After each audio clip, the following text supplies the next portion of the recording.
Bienvenidos a este programa. I'm here with Rahi and Roy. Mi nombre es Sahil, and this is another edition of the ISB show. And we'd like to welcome all our friends from South America and Spanish-speaking friends who can read this in like the subtitles. Unfortunately, we can't do this whole program in Spanish. We should at some point, but not today. But we talked a little bit last time about a few different teams. So we're going to talk about a couple because there's two groups of players that are taking over the world. Everywhere you go, you watch the Premier League, you got a Colombian, you have an Ecuadorian. Mr. John Duran had a week. We got to talk about him in a second. But what a week he had. You see Mr. Moises Caicedo. And boys, I want to show you what I got here. I have this Colombian ketchup. I don't know if they eat it in Colombia, but I've been eating it the last few days, and it's pretty good. And can I see the front of that? It is Melinda, man. Melinda's ketchup. Wow. I don't know if product of Colombia. That's what it says. I don't know if they eat it there, but I've been eating it here. So yeah. International Soccer Break, sponsored by Melinda's. Melinda, come get us. But boys, find us. Let's talk about it. Guys, I start my morning with some Colombian coffee and some Ecuadorian bananas. So, both a big part of my life, I got to say, right? Both these national teams, both playing very well, tied in the standings roughly. It's an interesting time. Yeah. It's an interesting time because of how well these players are doing, to your point, Sa. Because a guy like John Duran, we saw, the potential. Now lighting it up. A guy like Moises Caicedo, we knew he was good, came to Chelsea, initially struggled a bit. Now he's lighting it up. So I feel a lot of players are settling in nicely to the Premier League and to higher leagues, and they're really setting the world on fire. And we're seeing now that play out in South American qualifying as well, Roy. These are two dangerous teams. And I know we're going to have a conversation about who is more dangerous.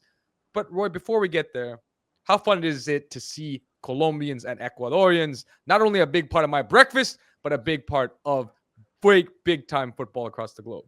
Yeah. I mean, a big part of my life as well. I don't know if I eat a lot of Colombian or Ecuadorian things, maybe my bananas, but in me playing soccer, I get to have the privilege of playing with many Colombians and many Ecuadorians, and they're an extraordinary fan base, a hyper passionate fan base, two of the most passionate fan bases in the world, I would say. We saw it in the final of Copa America with the entering the stadium. Like, that is passion that's fueling that. And it made for some amazing moments, amazing news. But I love the fan bases, and I love both of these teams because they're making the region fascinating again. This region has been dominated by Argentina for the recent history. It's a region of one team and then everyone else, but they are rising to join Argentina in that group of elite teams in this region, because Brazil has fallen off completely. And Uruguay has fallen off as well, which is totally frustrating. It seems like they have... I wouldn't say that. They sit in second. We'll talk about Uruguay in another video. We should do a video. We should do a video on Uruguay to see, because they're the ones. But 100% Brazil is not the team that was challenging where they used to be. So these two teams have made a big difference. And guys, I got to say, this is an unbelievable just group of players on both teams. Just look at where these players are playing and what they're doing week in, week out. That's the incredible thing. Just to like name some of the names, right? You have Piero Hincapié, right? Hincapié, I should say. Bayer Leverkusen player, right? Incredible Leverkusen team that he's a big part of, right? Yeah, 100%. You're just naming the players where they're all like, playing. You got, obviously Luis Diaz. You have from Ricardo Rios, you got players like that. And then on the other side, we already mentioned some of the big names, but like, Estupiñán, Sarmiento. Just playing well for Brian. Moises Caicedo, as we said, playing well for Chelsea, right? Who's the PSG center fullback? PSG center fullback is a William Pacho also, right? So it's just incredible players that are playing, and they're playing week in, week out. And to top it all off, we got to say in the Champions League, we got to mention this real quick before moving on. I mean, John Duran was on one last week, man. Incredible. Yeah, and that's the thing. They're all playing for very successful teams at the moment, right? So his team is competitive, right? Aston Villa doing a lot of big things in big moments, and of course, Luis Diaz is on a team that's probably going to run away with the Premier League, right? So Yeah. it's not just that these players, and we talked about Chelsea and how well they look now after having a couple down years. So these players are part of teams that are finding success, and that changes because then you're getting experience in big games, big moments, and that's transferring then to these qualifiers that you're playing. So you're no longer less experienced in big moments than the Argentinians and the Brazilians. That used to be sometimes the case, right? It doesn't anymore matter, right? These are very, very talented players. They're all playing in massive clubs. And to be honest, this is the most excited I've been about Colombia. We'll talk about Ecuador in a second. Colombia since 1994, I would say, Roy. Yeah, I am extremely excited about this Colombia team, specifically Mr. John Duran. John Duran, I don't know if you guys are familiar with his background, but he was scouted by Chicago Fire's scouting head in a game, and he was playing for Envigado at the time. That scout actually went to watch someone else. John Duran was not on his radar, wasn't really on anyone's radar at the time. The second he saw him, he forgot about the player he was there to see. He said, I need this player. I need this player on my team before the entire world finds out about him. And what happened? He became the youngest international signing in Major League Soccer history for the Chicago Fire. At 17 years old, he made the move to the U.S. He played for, what was it, a season and a little bit, season and a half or so, and didn't exactly light up the league, but you could see this talent, and that talent has finally exploded onto the global scale. What a player, man. What a past year for this guy. How life can change. He was in Envigado 2.5 years ago. Yeah.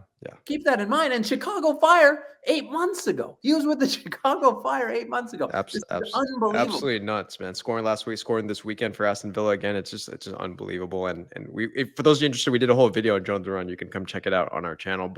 And Ecuador, right? Same story. You know, we obviously everyone knows Enner Valencia, but the rest of the guys killing it, man.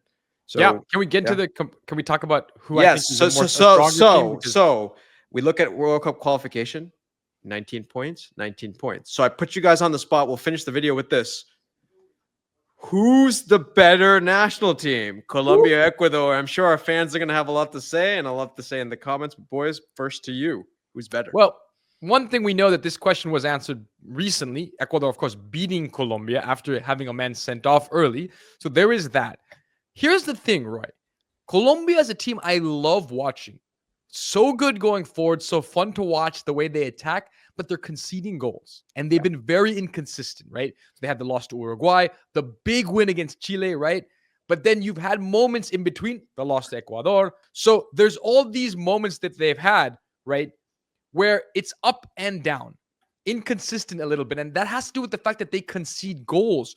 Whereas on the other side, Ecuador is a team. Roy, here's the question. How many goals has Ecuador conceded in their last, I want to say, 5 World Cup qualifiers? Damn. I'm going to guess it's very few. Surprisingly few. Past 5 World Cup qualifiers. I'm going to say 3. 0. The answer is 0. Oh, wow. Goals. That's right. Now that I think of 0 it. goals. This team does not concede goals. And you see where their strength lies. It lies in the defensive midfield, right? In defense as well, right? They're talking about, Caicedo, we've talked about, Estupiñán, we've talked about Hincapié, right? So all these players, they defend so well. And they're less exciting to watch at times, Roy. But ultimately, you're asking me, what gets you results? It's the way you defend, the goals that you do not concede. So while Colombia is a more exciting and more attacking team, right now, Ecuador is a team that's more likely to get results because they are so difficult to play against, Roy. Roy, who do you got? Who's better? You can't say Listen. Argentina. This is about Colombia or Ecuador. I've been following Colombia for many years. Part of it is I am a goalkeeper, and my favorite goalkeeper of all time, forever and always, it's not Emi Martinez. Can you guys guess who it is? Wow. Is it David Ospina? David Ospina. Nope. Oh, I know. The Scorpion. Yeah. René Higuita. my favorite Okay. goalkeeper of all time, and it's not even close, my friends. So I've been a huge fan of this team, and besides Rene Higuita, I always had the hair of Mr. El Pibe Valderrama. I had this long, huge hair. That's what they would call me when I played in college and played in high school, played throughout my career in different countries. And I love this team, man. I love the history of this team with Valderrama, Asprilla, Rene Higuita, you had Rincon, you had Falcao, you had James Rodriguez. Still, it's such an incredible Mario Yepes. Speaking of Super Mario, incredible defenders. What a player! And this is a team that has tremendous history of producing world-class talents, but not only world-class talents, but some of the most exciting players in the world to watch. And that's what I love about this team. History, for me, matters. History repeats itself. I like this Colombia team more than I like this Ecuador team. Part of it could be that I prefer attacking flair over defensive prowess. I like the play style better. I love their front three. I love their center midfielder. I love that James absolutely kills it with national team, because it shows that this is a player that comes, puts on that jersey, and plays his heart out, man. He plays his heart out, and that means something. That shows what this Colombian culture is all about. So for me, because of history, I know recently Colombia fell to Ecuador 1-0, but if you watch that game, it could have been 8-0. It could have been 8-1. I'm sorry for Colombia. They had so many chances to score. Props to Ecuador for sticking it together for as long as they did in that match. But for me, it's Colombia, man. There's one of these two teams made the Copa America final. Look at the past 3 years for these two teams. Yes, recently it's Ecuador. I would say the past few months. But the past 2-3 years, come on. There's no question. Okay. So so Rose going Colombia. I'll finish with this. So I agree with everything both of you guys have said. And I do think we're at a very interesting juncture in time. And because of where we are exactly at this exact slice of time, I'm going with Ecuador, because I believe Ecuador is a team on the rise. And Colombia is not a team on the decline, but I think Colombia has stagnated a little bit instead of taking the next step.